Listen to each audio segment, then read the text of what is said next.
Welcome to Linda's Corner. My name is Linda Bjork. Currently, there is a widespread fear about the recent outbreak of the coronavirus. Last week, I went to Walmart, and you can't buy toilet paper because there isn't any available for purchase. People bought it all up in a panic. I went to Costco, where they usually have an entire wall of bottled water, but there isn't any. People bought it all up in a panic. The panic over the threat of the coronavirus, or COVID-19, has caused far more damage than the disease itself. I'd like to explain why fear over getting the coronavirus actually increases your likelihood of contracting the disease, and some things that we can do to protect ourselves from fear and from the sickness. Our bodies are designed with a natural system to protect ourselves from illness, but sometimes disease gets past that system of protection and we get sick. But then our bodies also have a natural system designed to fight those infections and to heal. First, let's talk about the body's natural system of protection. In general, your body fights disease by keeping things out of your body that are foreign. Your primary defense against pathogenic germs are physical barriers like your skin. Since most of our body is covered with skin, we are mostly protected. The parts that are not covered with skin, like our eyes, can be more vulnerable. We also have openings that allow things inside of our bodies, like our mouth and our nose.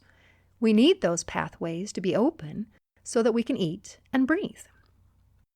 The coronavirus, like many other germs, can be spread if someone infected coughs or sneezes. An excellent way to prevent the spread of disease is to cover your mouth and nose with a tissue anytime that you cough or sneeze, and then throw the tissue away. That way, the germs won't land on any surface that someone else might touch or come in contact with.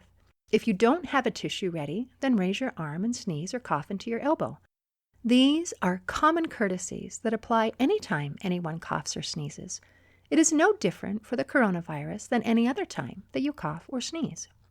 In order to protect ourselves from the coronavirus or any other disease, we pay particular attention to those areas of the body which are more vulnerable, like our eyes, nose, and mouth. These areas do have some natural protection through our tears and mucous membranes, which produce pathogen-destroying chemicals like lysozyme.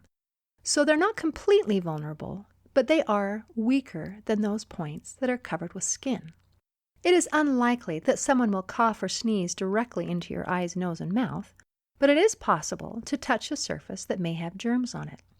If you touch something with germs on it, you are still safe because your hands are covered with skin, and your skin protects you.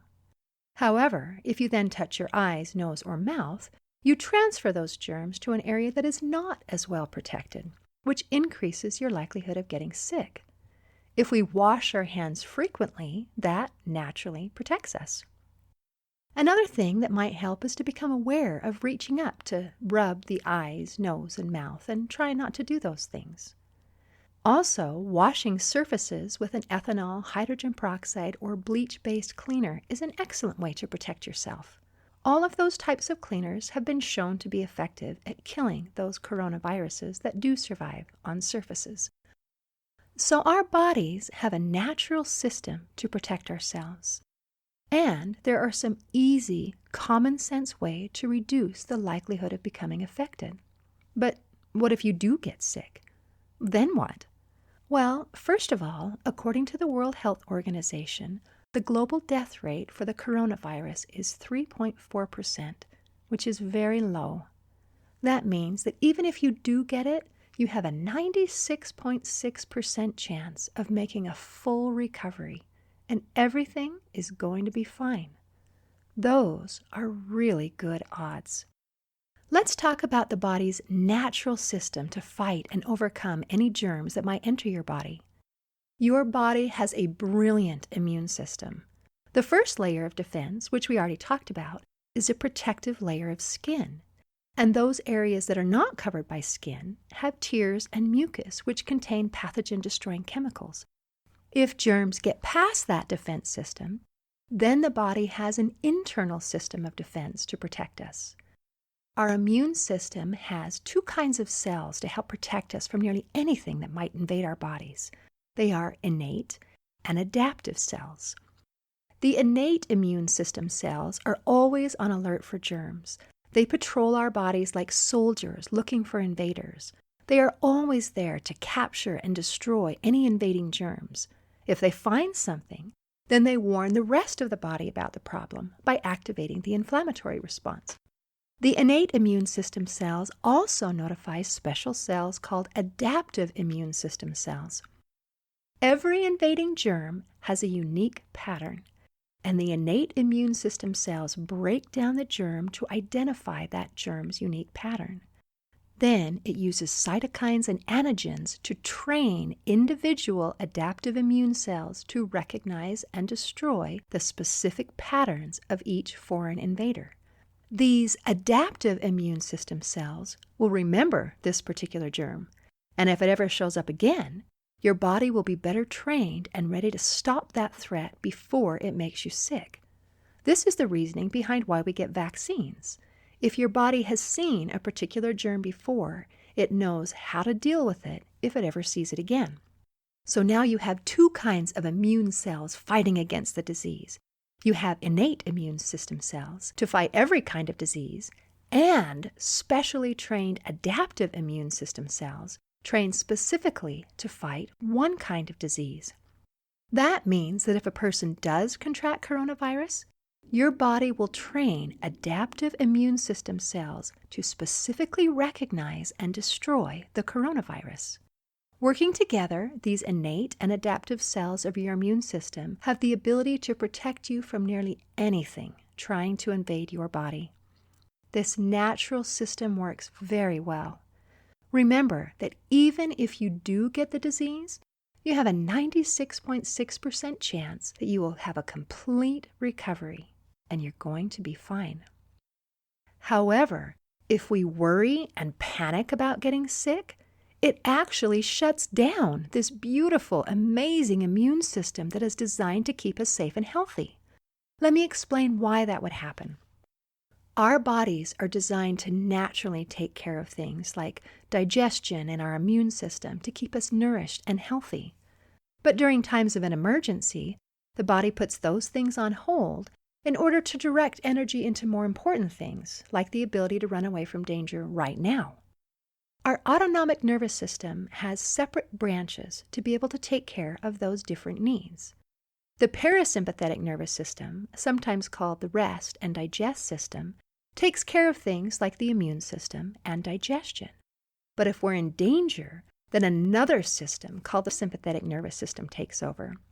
Sometimes this system is called the fight or flight system.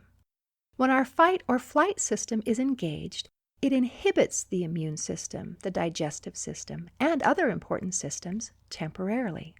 Because when we're in danger, like we need to run away from a tiger, we need all of our energy for that action right now, so we'll put everything else on hold. And then, when we're safe from the tiger, then we'll take care of basic things like the immune system, digestion, and so on. But the body systems cannot differentiate between a real tiger and the threat of a tiger. To the nervous system, it is the same. When we're worried, and when we fear, and when we panic, the body turns on the fight or flight system and turns off the rest and digest system that runs our immune system. That means that even though we have this amazing system in place to patrol for germs and look for invaders to destroy them, that system will be shut off if we're worrying and panicking, because the body can't bother with the immune system when it's trying to run away from a tiger. Now, I don't want anyone to start worrying about worrying, because that will defeat the whole purpose of this podcast. Worrying will not in any way increase your likelihood of coming in contact with the disease, but it will decrease your body's ability to fight it if you do come in contact with the disease, because it shuts down your body's natural immune system. The coronavirus is not a reason for fear or panic. Your body is already equipped with a system to protect you and to heal you. You are unlikely to get the disease, and even if you do, you have an excellent chance that you're going to make a full recovery and be just fine. The best thing to do is to calm down and allow our bodies to turn on that parasympathetic or rest and digest systems so that our bodies naturally have a chance to protect themselves and to heal. And to follow common sense practices like washing your hands frequently and covering your nose and mouth when you cough or sneeze. These basic precautions are enough to keep most people safe. If you're interested in additional resources for protecting yourself, I made a YouTube video a few years ago that shows how to make a simple homemade antibiotic that has been proven effective against many pathogenic microorganisms such as mold, fungi, bacteria, and virus. In our family, we've used it to treat a severe case of impetigo, and it was more effective than the prescription medication that we tried. This same antibiotic was used to decontaminate buildings after the 2001 anthrax attacks. It was also used to kill dangerous mold after Hurricane Katrina, and it's been used to help tens of thousands of people heal from malaria. It's simple to make and effective to use. I'll include a link in the description. I'll also include a written transcript of this podcast on my blog, Two Good Things. Just do a Google search for Two Good Things Bjork Family Blog. It will be under the Linda's Corner tab. The bottom line is, keep calm and don't panic. It's going to be okay. Remember that your body is designed to protect and heal itself. But if it does need a little help, there are also wonderful, easily accessible resources available. In closing, I'd like to share a quote by Franklin D. Roosevelt. The only thing we have to fear is fear itself. See you next time on Linda's Corner.